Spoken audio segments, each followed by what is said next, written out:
हाँ,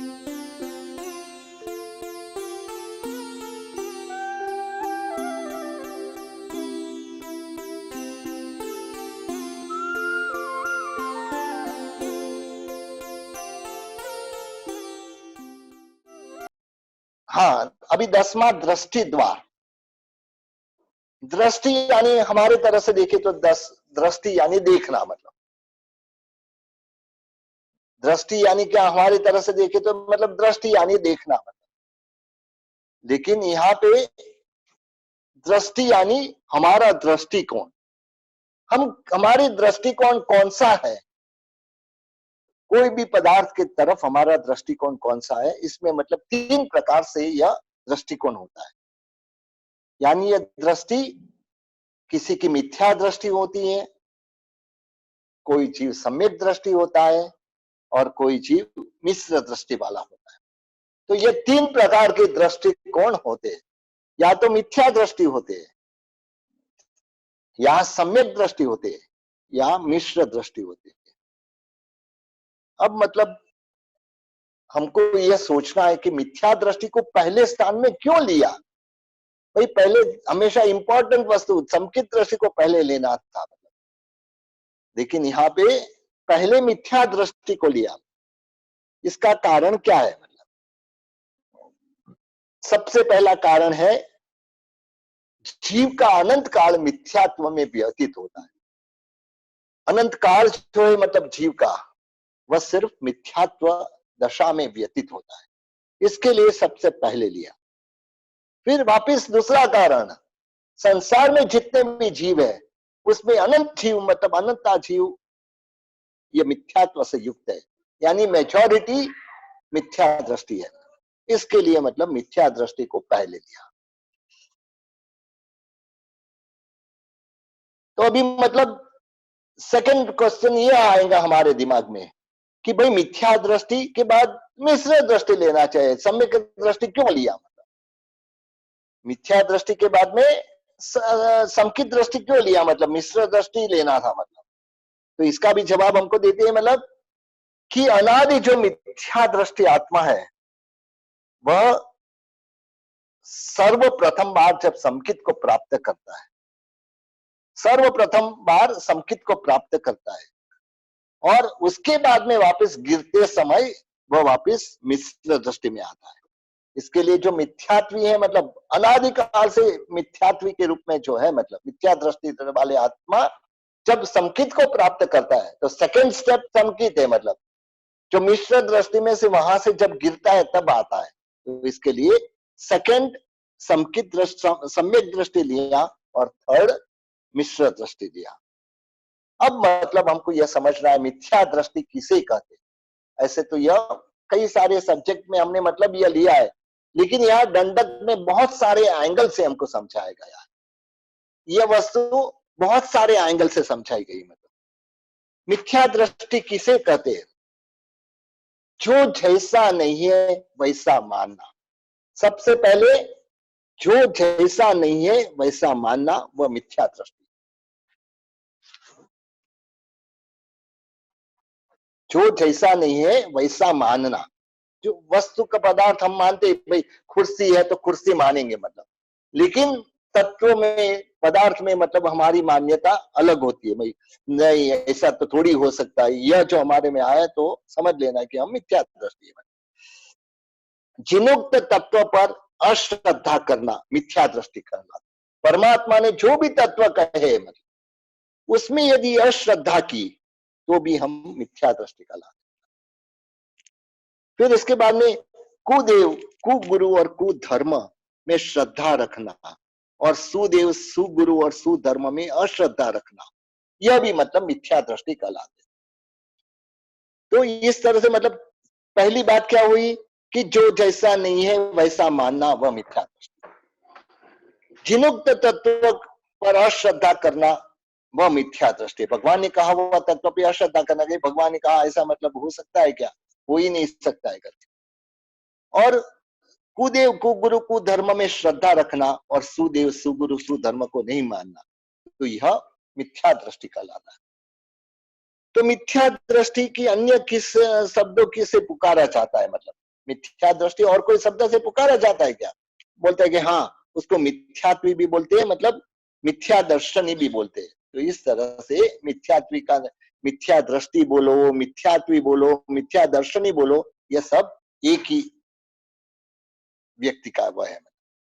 मिथ्यात्व में कौन से प्रकार कहे गए? मतलब मिथ्यात्व के दो प्रकार है। मतलब यहाँ मिथ्यात्व को कई एंगल से हमको समझाते हैं। मिथ्यात्व में दो प्रकार है। मतलब पहला है व्यक्त मिथ्यात्व और दूसरा है अव्यक्त मिथ्यात्व। अभी मतलब पहले हमको मतलब कितने प्रकार से मिथ्यात्व होते, एक एक चीज समझाते, फिर बाद में मतलब हमको एक एक समझाएंगे। मिथ्यात्व दो प्रकार से है। दो प्रकार से कौन से जो लिखने वाले लिख लो। मतलब व्यक्त मिथ्यात्व और अव्यक्त मिथ्यात्व, दो प्रकार। फिर मिथ्यात्व के कौन से तीन प्रकार से कहे गए? मतलब सबसे पहला है अविनय मिथ्यात्व। अविनय मिथ्यात्व, पहला है अविनय मिथ्यात्व, दूसरा है अज्ञान मिथ्यात्व और तीसरा है आशातना मिथ्यात्व। सबसे पहला है अविनय मिथ्यात्व, अज्ञान मिथ्यात्व और आशातना मिथ्यात्व। तो इस प्रकार से तीन प्रकार के मिथ्यात्व। अब मिथ्यात्व के चार प्रकार भी बताए। मतलब चार प्रकार कौन से है? प्ररूपणा मिथ्यात्व, प्रवर्तन मिथ्यात्व, परिणाम मिथ्यात्व और प्रदेश मिथ्यात्व। चार प्रकार में सबसे पहला है प्ररूपणा मिथ्यात्व, दूसरा है प्रवर्तन मिथ्यात्व, तीसरा है परिणाम मिथ्यात्व और चौथा है प्रदेश मिथ्यात्व। मिथ्यात्व के पांच प्रकार कौन से हैं? पांच प्रकार में आता है सबसे पहला है आभिग्रहिक मिथ्यात्व। आभिग्रहिक मिथ्यात्व। दूसरा है अनाभिग्रहिक मिथ्यात्व। अनाभिग्रहिक मिथ्यात्व। तीसरा है सांशयिक मिथ्यात्व। तीसरा है सांशयिक मिथ्यात्व। चौथा है अभिनिवेशिक मिथ्यात्व।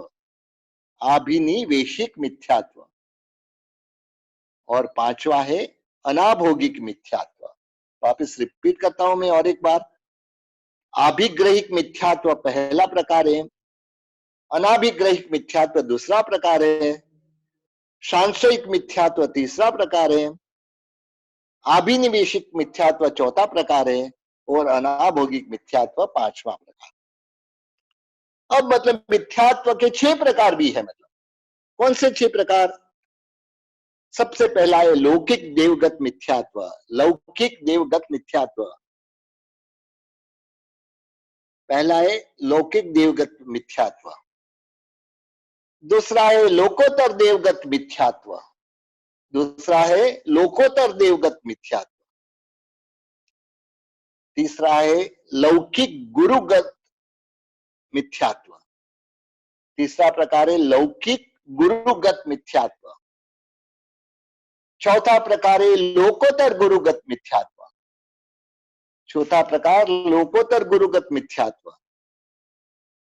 पांचवा है लौकिक धर्मगत मिथ्यात्व। पांचवा लौकिक धर्मगत मिथ्यात्व और छठा प्रकार है लोकोत्तर धर्मगत मिथ्यात्व। यानी लौकिक में देव में मतलब लौकिक देवगत मिथ्यात्व और लोकोत्तर देवगत मिथ्यात्व। गुरु में मतलब लौकिक गुरुदत्त मिथ्यात्व, लोकोत्तर गुरुदत्त मिथ्यात्व और लौकिक धर्मगत और लोकोत्तर धर्मगत मिथ्यात्व। तो इस तरह से ये छह प्रकार भी मिथ्यात्व के हैं। यहाँ मिथ्यात्व को हमने कहीं कहीं पे भी मिथ्यात्व के बारे में समझा है। यहाँ मतलब एंगल पूरा अलग अलग एंगल से हमको समझा रहे हैं। अब मतलब पूछ रहे कि मतलब और एक है क्या? मतलब तो बोलते कि हाँ और 10 प्रकार के मिथ्यात्व है। कौन से 10 प्रकार? धर्म में धर्म की अधर्म मानना, धर्म को अधर्म मानना। सबसे पहला धर्म को अधर्म मानना।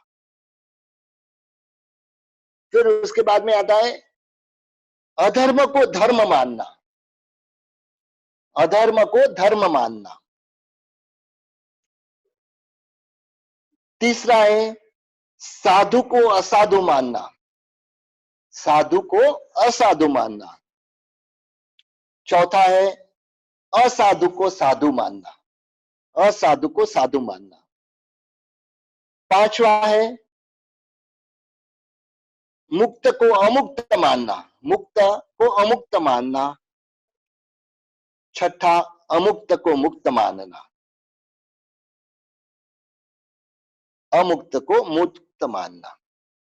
सातवां जीव को अजीव मानना, सातवां जीव को अजीव मानना। आठवां अजीव को जीव मानना, अजीव को जीव मानना।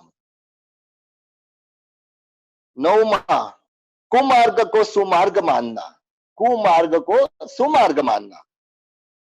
और 10वां सुमार्ग को कुमार्ग मानना। एक बार रिपीट करता हूं मैं। पहला है धर्म को अधर्म मानना, दूसरा है धर्म को अधर्म को धर्म मानना, तीसरा है साधु को असाधु मानना, चौथा है असाधु को साधु मानना, पांचवा है मुक्त को अमुक्त मानना, छठा है अमुक्त को मुक्त मानना, सातवां है जीव को अजीव मानना, आठवां है अजीव को जीव मानना, नौवां है कुमार्ग को सुमार्ग मानना, कुमार्ग को सुमार्ग मानना, और 10वां है सुमार्ग को कुमार्ग मानना। तो इस तरह से हमको मतलब मिथ्यात्व के 2 प्रकार, 3 प्रकार, 4 प्रकार, 5 प्रकार, 6 प्रकार और 10 प्रकार, इतने सारे एंगल से हमको यह समझना है। तो इस तरह से हमको मतलब यह मिथ्यात्व को समझना है। मिथ्यात्व को जब समझेंगे तब हमारी आत्मा समकित की ओर जा सकती है। तो इस तरह से, क्योंकि अभी मतलब नेक्स्ट सब्जेक्ट वही चालू होता है, व्यक्त मिथ्यात्व किसको कहते हैं, अव्यक्त किसको कहते हैं, तो वह मतलब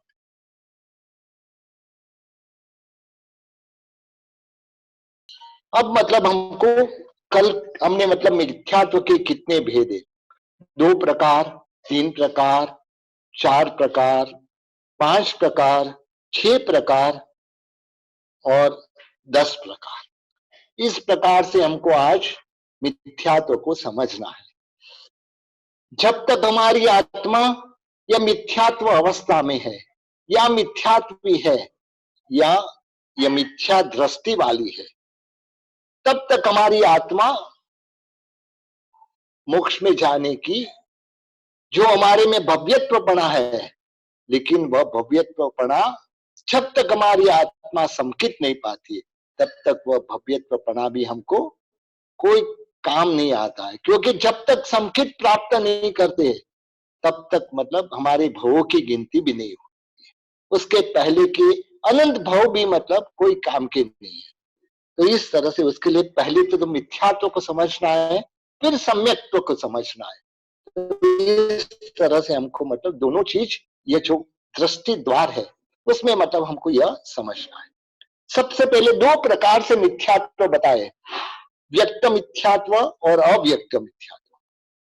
जो भी व्यवहार राशि में आ चुके वह जीव, व्यवहार राशि में जो आ चुके हैं वह सारे जीव जो है मतलब वह व्यक्त मिथ्यात्व वाले, यानी जो जीव अव्यवहार राशि से निकल के व्यवहार राशि में आ चुके हैं वह सारे जीव व्यक्त मिथ्यात्व वाले कहे जाते। अव्यक्त मिथ्यात्व यानी जो अभी भी अव्यवहार राशि में ही है, मतलब उनका मिथ्यात्व जो है वह अव्यक्त मिथ्यात्व है।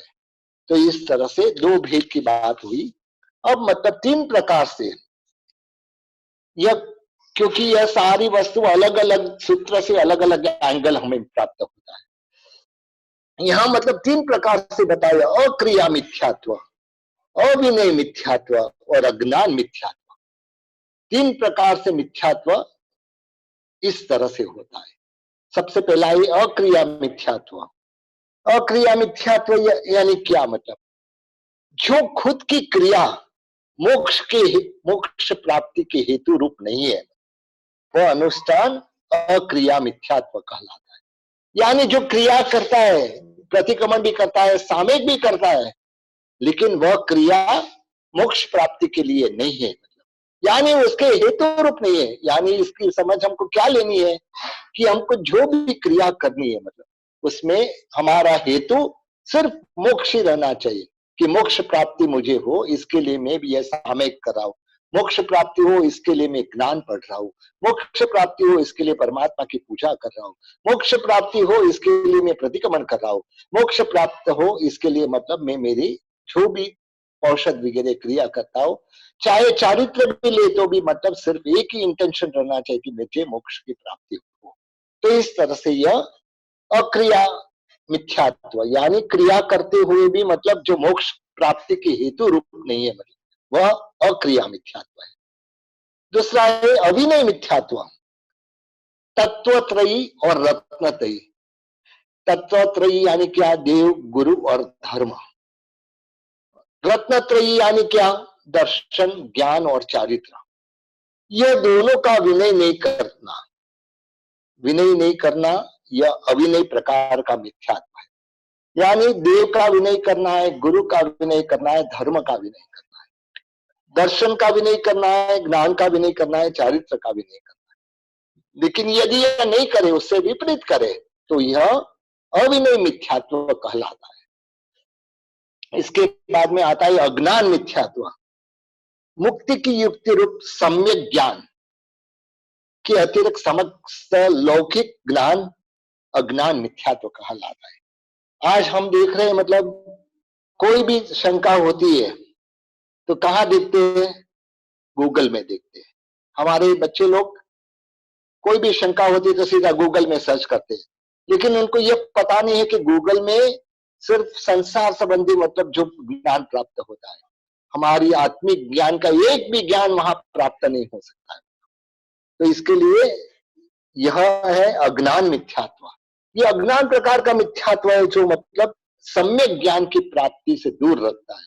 बाकी सब दुनिया का ज्ञान रहता है, कैसे जाना, कहाँ जाना, कौन सा वह करना, मतलब वह सब जानता है, मतलब लेकिन आगे का उनको मतलब सम्यक ज्ञान में रुचि नहीं रहती है। तो यह अज्ञान टाइप का मिथ्यात्व है। इसके बाद आते ये 3 प्रकार हो चुके, अब मतलब 4 प्रकार के मिथ्यात्व। सबसे पहला आता है प्ररूपणा मिथ्यात्व। तीर्थंकर परमात्मा द्वारा प्रारूपित सूत्र सिद्धांत से विपरीत उपदेश देना प्ररूपणा मिथ्यात्व कहलाता है। परमात्मा ने जो भी कहा है उससे विपरीत। हमारे सिद्धांत में ऐसे कई सारे प्रसंग है, जिसमें सबसे बड़ा प्रसंग झमाली का है। परमात्मा ने जो बात कही, एक बार झमाली बीमार हुए, बीमारी में संथारा करने का था। शिष्यों को बोला कि संथारा रेडी कर दो, मतलब थोड़ी देर हुई, रहा नहीं गया, पूछा संथारा रेडी हो गया क्या? मतलब शिष्यों ने कहा हाँ गुरु जी हो गया। मतलब जब वहां जाते हैं, जाके खड़ते हैं, देखते तो अभी संथारा हो रहा है। मतलब तो उन्होंने कहा ऐसी गलत बात क्यों, साधुओं की तुम गलत बात क्यों करते हो? तब उनके शिष्य ने कहा कि हमारे परमात्मा के हिसाब से तो मतलब कड़े मान कड़े, यानी कोई भी कार्य प्रारंभ हो गया उसका मतलब ये कार्य हो गया। यह अलग अलग एंगल से हमको जो बताते हैं, मतलब हमारा धर्म शाद्वाद धर्म है। शाद्वाद धर्म में हर अलग अलग एंगल से वस्तु बताई जाती है। जैसे हमको कोई कोई भाग्यशाली पालिताना यात्रा करने के लिए जा रहा हो, उस समय घर पे फोन आए, भाई फलाने भाग्यशाली कहाँ गए, मतलब घर से निकल चुके हैं, एयरपोर्ट जा रहे हैं या रेलवे स्टेशन जा रहे हैं, मतलब कोई फोन आए, भाई कहाँ गए पिताजी? तो बोलेंगे भाई पिताजी पालीताना गए। पालीताना तो अभी बस स्टैंड भी नहीं पहुंचे, अभी रेलवे स्टेशन भी नहीं पहुंचे, अभी एयरपोर्ट ही नहीं पहुंचे, फिर भी पालीताना पहुंचे करके मतलब जो बताते हैं, इसका पालीताना गए करके मतलब जो बताते हैं, ऐसे ही इन्होंने संथारा हो गया करके बताया। तो लेकिन उनको ये गलत लगा, तो उन्होंने मतलब बोला कि भगवान के बाकी शब्द बराबर है, लेकिन एक शब्द ही गलत है। मतलब ये कोई भी कार्य पूर्ण होता है उसके बाद में वो कड़े कड़े करके बोलना चाहिए, यानी मतलब कार्य पूर्ण हुआ करके। तो इस तरह से परमात्मा से विपरीत प्ररोपणा की मतलब इसके बाद में प्रवर्तन मिथ्यात्व, तीर्थंकर परमात्मा का द्वारा प्ररूपित सूत्र सिद्धांत से विपरीत आचरण करना। पहले में मतलब विचलित प्ररूपणा करना, अभी मतलब दूसरे में प्रवर्तन यानी आचरण परमात्मा की आज्ञा के विरुद्ध करना। मतलब जैसे कि हमारी जो क्रिया जैसे बताई है, मतलब हमारी हर एक क्रिया किस तरह से बताई है उसका मतलब हर वस्तु सिद्धांत में आती है। मतलब उससे विपरीत आचरण करना, मतलब तो उसका नाम है प्रवर्तन नामक मिथ्यात्व कहलाता है। उसमें मतलब वापस तीसरा प्रकार परिणाम मिथ्यात्व, तीर्थंकर परमात्मा द्वारा जो विसूत्र सिद्धांत पर अश्रद्धा रखना, यह परिणाम मिथ्यात्व कहलाता है। यानी भगवान ने जो कहा है उसमें मतलब अश्रद्धा रखना। क्या ऐसा हो सकता है क्या?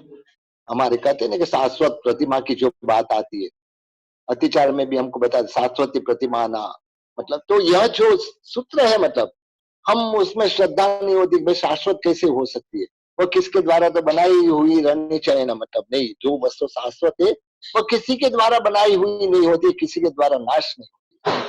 तो इसके लिए यह जो बात है सिद्धांत की हमारे दिमाग में बैठते नहीं है, तो हम क्या बोलते थे, ये गलत है। मतलब तो इस तरह से कभी गलत मानना नहीं। हमारी दिमाग में लिमिटेड ज्ञान है, हमारे पास मति ज्ञान शुद्ध ज्ञान का बहुत अनंतमा भाग या उससे मतलब थोड़ा ज्यादा ज्ञान है।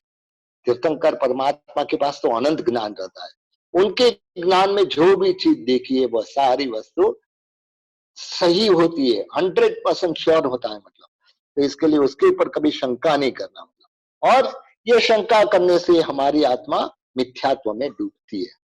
इसके बाद में चौथा प्रकार है प्रदेश मिथ्यात्व, यानी मिथ्यात्व मोहनी कर्मों के जो दलित है, मतलब उसको भोगना, ये प्रदेश मिथ्यात्व। जो दलिया इकट्ठे किए मिथ्यात्व मोहनी के, उसको भोगना, यह प्रदेश मिथ्यात्व है। तो इस प्रकार से 4 प्रकार से मिथ्यात्व की बात हुई। अब मतलब 5 प्रकार के मिथ्यात्व की बात कर रहे हैं। सबसे पहला है अभिग्रहित मिथ्यात्व। हमारे आत्मा में मतलब ये जो मिथ्यात्व के प्रकार है ये थोड़े समझने जैसे है। अभिग्रहित मिथ्यात्व यानी क्या? मतलब अभिग्रहित मिथ्यात्व, सभी धर्म समान है, मिच्छा में दुक्कड़म, मैं ही सही हूं ऐसे मतलब बाकी सब गलत है, ऐसी भावना अभिग्रहित मिथ्यात्व कहलाता है। यानी मैं ही सही हूं, मतलब मैं जो बोलता हूं वही सही है और बाकी सब गलत है। हमारे परमात्मा ने एक बहुत ही अच्छा मार्ग बताया है। 2 वस्तु है, सच्चा व मेरा, एक वस्तु है, और मेरा व सच्चा, दो में फर्क क्या है? मेरा व सच्चा यानी मतलब जो मैं बोल रहा हूं वही सही है, मतलब लेकिन दूसरी तरफ देखे तो सच्चा व मेरा, जो सच्चा है वही मेरा है। मतलब जो परमात्मा ने कहा है सच है वही मेरा है, मतलब चाहे मेरे दिमाग में बैठे या नहीं बैठे। तो यह मानना, यानी यह जब और जो व्यक्ति यह नहीं मानता है उनको मतलब हर जगह पे ठोकर खानी पड़ती है, क्योंकि जो मेरा वही सच्चा मानने वाला हर जगह दुखी होता है। मतलब क्योंकि वो मानता है कि मैं ही जो बोल रहा हूं वह सच है। मतलब हमारे महापुरुष हो गए, मतलब देवर्धि गणित क्षमा श्रमण 500 आचार्य के नेतृत्व करने वाले थे। वल्लभीपुर में 500 आचार्य 12-12 साल तक आगम की लेखन कार्य किया। मतलब और कहीं पे भी मत अलग अलग पढ़े, 2 आचार्य के मत अलग अलग पढ़े। उस समय यह भवभीरु आचार्य भगवंत ने ऐसा नहीं कहा भाई मेरा ही सच्चा है, ऐसा नहीं कहा। उन्होंने एक ही बात बताई। कई जगह पे जहां पे भी डिफरेंस ऑफ ओपिनियन आया वहां पे तत्वम केवली गम्यम, यानी तत्व केवल ज्ञानी जाने। मतलब तो इस तरह से उन्होंने मतलब ये सर्टिफाई किया कि यह 2 मत है, लेकिन सच्चा तो केवल ज्ञानी जाने। उन्होंने अपना ऑथेंटिकेशन नहीं दिया कि भाई मैं बोल रहा हूं वही सच है। मतलब इस तरह से यह जो प्रकार का मिथ्यात्व है वह आभिग्रहिक मिथ्यात्व है। अब मतलब दूसरे मिथ्यात्व की ओर चाहते हैं, मतलब हमारे जीवन में कोई भी वस्तु का आग्रह नहीं रहना, मतलब जो सच्चा है उसका स्वीकार करना, बाकी झूठ का कभी भी आग्रह पकड़ नहीं रहना, नहीं या तो ऐसा ही है। आज हमारे कई संघों में इसकी वजह से प्रॉब्लम हो रही है। कोई बोल रहा है कि भाई मैं प्रमुख हूं, मतलब मैं जो कहूं वही होना चाहिए, तो इसके लिए कई सारी प्रॉब्लम्स होती है। परमात्मा की आज्ञा एक बाजू रह जाती है और जो संघ के प्रमुख कहते हैं ऐसा होता है। तो इसके लिए यह सारी वस्तु मिथ्यात्व के प्रकार है। दूसरा मिथ्यात्व है अनाभिग्रहिक मिथ्यात्व, यानी सच्चे झूठे सबको एक समान मानना, मतलब यह अनाभिग्रहिक मिथ्यात्व है। आज के मानवी में यह मिथ्यात्व ज्यादा दिखाई देता है। बोलते हैं ना कि सर्व धर्म समान, सब धर्म को समान मानो, मतलब देखो यहाँ पे मतलब ऐसा कि किसी के धर्म की निंदा नहीं करनी है, किसी के धर्म, हमारा धर्म कभी भी किसी के धर्म की निंदा नहीं करता है। मतलब परमात्मा के पास जब गौतम स्वामी आए, उन्होंने यह नहीं कहा कि तेरे वेद ही गलत है, मतलब उन्होंने उनको वेद वाक्य से समझाया, मतलब कि सही क्या है, तू अर्थ गलत कर रहा था, वेद में तो सही कहा है। मतलब तो इसके द्वारा मतलब जो भी बात है, लेकिन यहाँ हमको एक बात समझनी है, दोनों खान में पत्थर की भी खान होती है और हीरे की भी खान होती है। पत्थर की खान से निकला और हीरा की खान से निकला है। यदि कोई मूर्ख बोलेगा कि भैया दोनों समान है, मतलब तो मान सकते हैं, मतलब नहीं मानेंगे, क्योंकि मतलब हीरे की कीमत कुछ बहुत ज्यादा लाखों करोड़ों रुपया में होती है और पत्थर की कीमत मामूली रुपया में होती है। जब यह दोनों को मतलब हम एक नहीं मानते, दोनों खान से निकले हुए, फिर भी हम एक नहीं मानते, तो सब धर्म को समान कैसे मानते? हर धर्म की परीक्षा करो। हमारे में कहा है कि धर्म स्वीकार के पहले धर्म की परीक्षा। कोई भी धर्म का आप स्वीकार करो, पहले उसको परीक्षा करो, मतलब यानी यह धर्म किस तरह से सच्चा है, यह धर्म में हर जीव के बारे में क्या बताया, यह धर्म में क्या क्या वस्तु कैसे प्ररूपित की है और किसने ये प्ररूपित किया। जो केवल ज्ञानी के द्वारा प्ररूपित धर्म है, उसमें मतलब दो कारण से कुछ गलती नहीं हो सकती। एक तो उनमें रही हुआ अनंत ज्ञान, अनंत दर्शन, और दूसरा उनमें रही हुई वितरागता।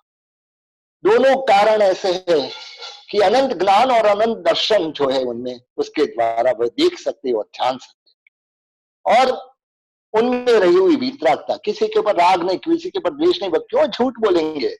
तो ये दो कारण ऐसे हैं कि जिसके लिए मतलब परमात्मा ने का बताया हुआ धर्म सही है। मतलब तो यहाँ मतलब यह मिथ्यात्वी, सब धर्म समान है, सब धर्म समान है, घोड़ा और गधा दोनों समान है, दोनों को कान है, दोनों को आंख है, दोनों की शेप भी सेम है, मतलब करके मान लेंगे तो मतलब कोई बोलेगा कि मूर्ख है। मतलब तो इस तरह से मतलब यह ऐसे समझ नहीं आनी चाहिए। हमारे जो भी कहा है, मतलब हर जगह पे मतलब सबको मतलब समान। आज तो हमारे कैसे हो गया, मतलब कोई भी गुरु आए कैसे भी हो, बस हम हमारे गुरु, मतलब ऐसा मानते हैं। हमारा धर्म में यहाँ कहा है कि जो परमात्मा की आज्ञा के मुताबिक जो रहता है, मतलब वही सच्चे गुरु है। उसको ही मानना, उसको छोड़ के बाकी का कुछ नहीं मानना। क्योंकि नमो लोये सब्ब साहोणम का मतलब क्या है? नमो लोये सब्ब साहोणम में एक बात बताइए कि सर्व साधुओं को नमस्कार। सर्व साधु यानी क्या मतलब? सबको नमस्कार किया, जोगी बाबा सबको नमस्कार किया? नहीं, हमारे यहाँ मतलब जो सर्व साधु में कौन कौन आते हैं, मतलब जो स्थविर कल्पी, पुलाक लब्धि वाले, वैक्रिय लब्धि वाले, जिन कल्पी साधु वगैरह, जो भी साधु के अनेक प्रकार है, तो वह सबको मतलब यह सब में गिना है। लेकिन परमात्मा की आज्ञा के मुताबिक चारित्र पालन करने वाले ही ये आज्ञा में आते। मतलब तो इस तरह से मतलब जो भी है सबको समान नहीं मानना, जो भी जैसा है उसकी पहले परीक्षा करना और उसके बाद में उसकी वैल्यूएशन करना, भाई कि ये हीरा है, ये पत्थर है। दोनों को मतलब हीरा मान लेंगे तो गलत हो जाएगा, दोनों को पत्थर मानेंगे तो भी गलत हो जाएगा। इसके लिए हीरा और पत्थर के भेद को मतलब हमको निकालना है। इसके बाद में तीसरा प्रकार है अभिनिवेश की मिथ्यात्व, यानी सत्य जानने के बाद, सत्य जान लिया, खुद ने कुछ गलत प्ररूपणा की, कुछ गलत बोल दिया, मतलब हम लास्ट में ऐसा क्यों बोलते, वितराग परमात्मा की आज्ञा के विरुद्ध जो भी कहा वो मिथ्या अनुपम। क्योंकि हम अज्ञान है, मतलब हमारे में अज्ञानता भरी हुई है। कभी कोई ऐसी प्ररूपणा गलत नहीं हो जाए, हमारे से गलत प्ररूपणा हो सकती है, अज्ञान है, अज्ञानता अभी छद्मस्त जीव है। लेकिन यह चीज कैसी है कि मतलब हमको यह बात माननी चाहिए, जो भी गलत है मतलब उसका कल मालूम पड़े कि मैंने ये गलत बोला तो उनका तुरंत स्वीकार कर देना चाहिए मतलब। तो लेकिन ये कई कई हमारे में मतलब शास्त्र में एक शीर कदम्ब आचार्य के 3 शिष्य की बात आती है कि आचार्य मतलब के पास 3 शिष्य पढ़ रहे थे। एक दिन आचार्य अपने मतलब ऊपर की अगासी में अपने तीनों शिष्य के साथ सो रहे थे। आकाश में से मतलब विद्याधर जा रहे थे। वो विद्याधर आपस में बात कर रहे थे कि यहाँ जो नीचे सोए हुए 3 शिष्य है, उसमें से एक शिष्य स्वर्गगामी है और बाकी के 2 शिष्य नरकगामी है। जब ये पता लगा उनको बहुत दुख हुआ, मतलब बहुत ही एकदम सात्विक आचार्य पढ़ाने वाले थे क्षीर कदम का आचार्य। वो सोच रहा है कि मतलब मेरे शिष्य और नरक में जाए तो फिर पढ़ाने का फायदा क्या, मतलब लेकिन जानना तो पड़ेगा कि मेरे मतलब 3 शिष्य में कौन से 2 मतलब नरक में जाने वाले। उनके शिष्य में मतलब एक खुदी का पुत्र पर्वतक था, एक नारद थे और तीसरा मतलब वसु राजा थे। तो ये 3 जो है मतलब उसमें से 2 नरक में जाने वाले कौन है, मतलब सोचा कि परीक्षा तो करनी पड़ेगी। मतलब दूसरे दिन सबके हाथ में एक कुकड़ा दे दिया, मतलब कुकड़ा दे दिया और कहा कि जाओ जाके कोई ना देखे ऐसे स्थान पे जाके कुकड़ा को मार के आओ। कुकड़ा तो लोट से बना, आटा से बनाया हुआ था, लेकिन उनको तीनों को दे दिया। तीनों ने गए, मतलब कहा कि जाओ जहां कोई नहीं देखे वहां जाके मार के आओ। सबसे पहले मतलब जो पर्वतक खुद का आचार्य का बेटा था, मतलब वह गया।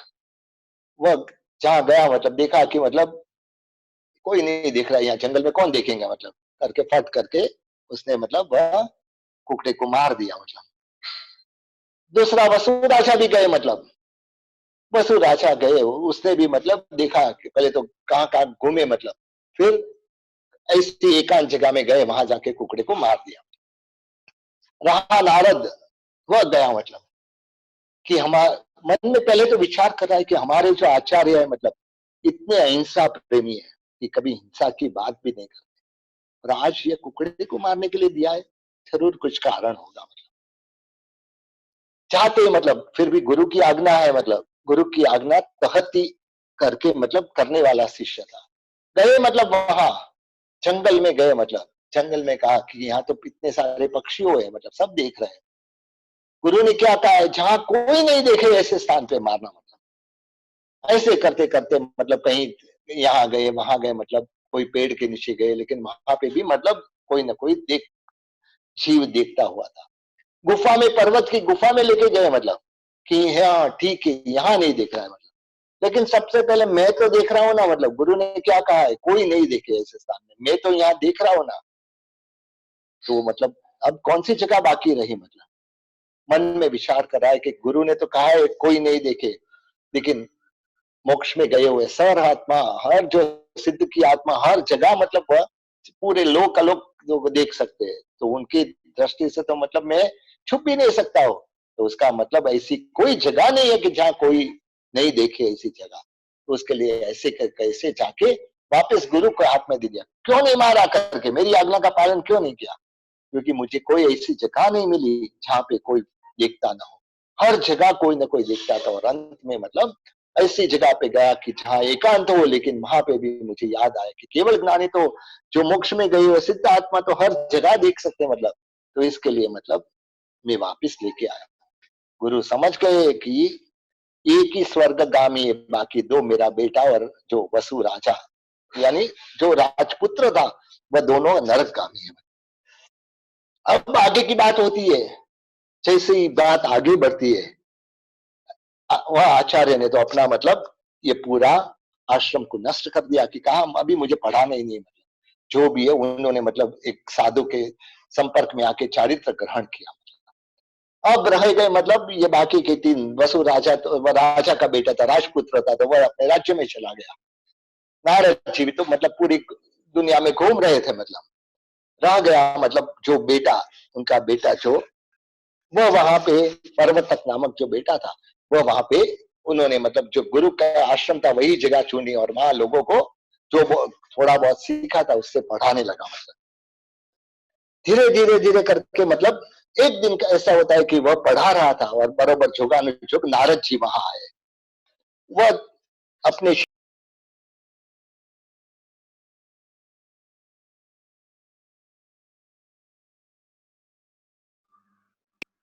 अज अज का मतलब भी भेड़िया, मतलब भेड़। तो इस तरह से मतलब जब उन्होंने कि ये यज्ञ में मतलब भेड़ की आहुति देना, मतलब ऐसे बात कही, तब नारद ने यह सुना, वह चौंक गया। मतलब क्या बात है ये, मतलब हमारे गुरु ने तो कुछ अलग सिखाया है, ये कुछ अलग बोल रहा है। बोल रहा है कि मित्र, हमारे गुरु ने तो अज का अर्थ कहा था कि 3 साल के पुराने। हेलो, चालू थे 3 साल के, हेलो, 3 साल के पुराने चावल। पर्वत समझ गया कि मतलब सच बात है इनकी, इनकी बात सच है कि जो गुरु ने यही कहा था, मेरे पिताजी ने यही कहा था, लेकिन अब मतलब अपनी पकड़ छोड़ने के लिए तैयार थे, क्योंकि पकड़ छोड़ दे तो इतने सारे शिष्यों के सामने उनकी बेइज्जती हो। उसके लिए बोलते नहीं नहीं, मुझे तो बराबर याद है, मतलब अज का अर्थ है भेड़ ही मतलब कहा था, मेरे पिताजी ने भेड़ का बलिदान देने का कहा। नारद बोल रहा है नहीं है करके।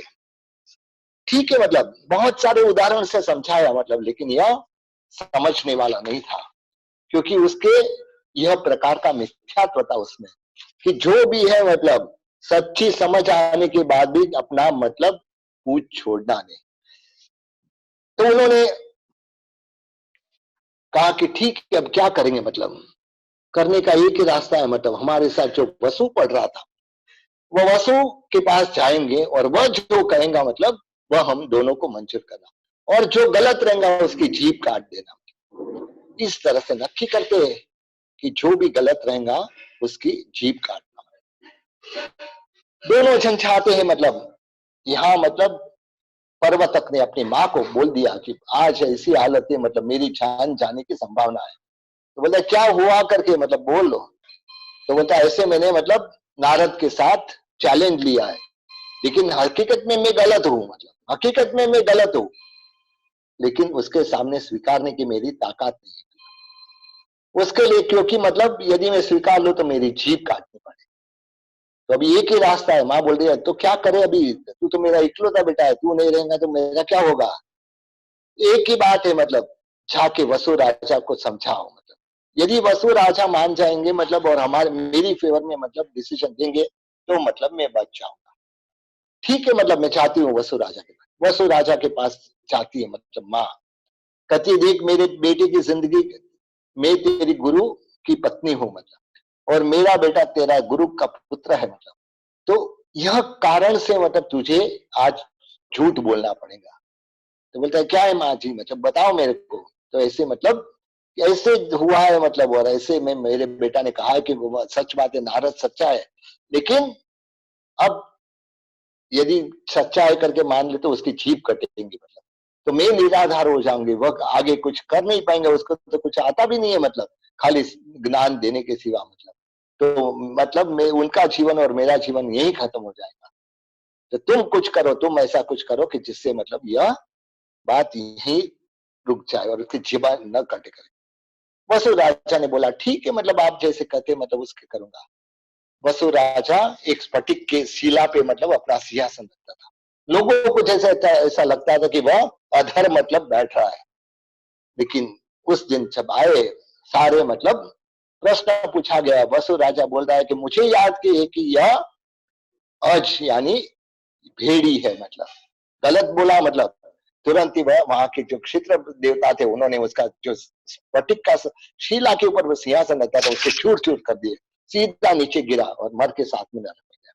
तो यह प्रकार का जो मिथ्यात्व है, यह मिथ्यात्व हम हमारे आत्मा में जो सच्ची समझ आ जाए तो सच्चे समझ के बाद हमको सच्चा स्वीकार कर लेना चाहिए।